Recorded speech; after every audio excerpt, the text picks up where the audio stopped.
Understanding, come under scrutiny. Hello, everyone. Today, we're going to dive into a fascinating phrase that often pops up in English conversations and writings. Come under scrutiny. Understanding such phrases can significantly enhance your English comprehension and expression. So, let's explore what it means, how to use it, and see some examples in action. Stay tuned to master this intriguing expression. When something comes under scrutiny, it is being closely examined or inspected.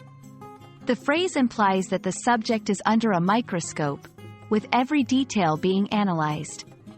This scrutiny can be due to doubts about the subject's quality, effectiveness, legality, or for any number of reasons.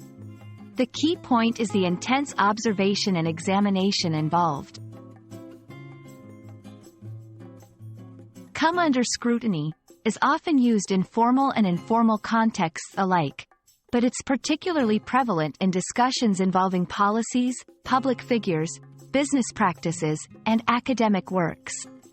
It's a versatile phrase that can be used in various sentences. Positive context. The new policy came under scrutiny to ensure it met all legal requirements. Negative context. The company's financial dealings have come under scrutiny after allegations of fraud.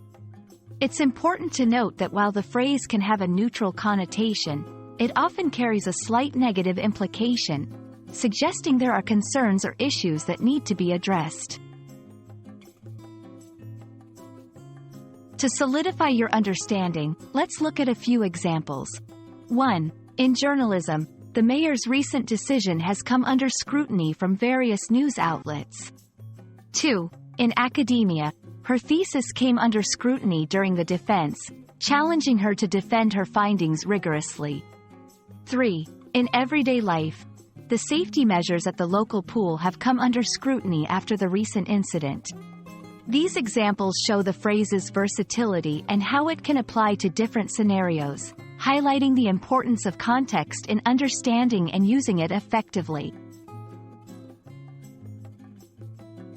I hope this video has shed light on the meaning and usage of come under scrutiny, and has equipped you with a new expression to enhance your English communication. Remember, language is a tool for connection, and understanding such phrases enriches your conversations and writings. Thanks for watching, and see you in the next video.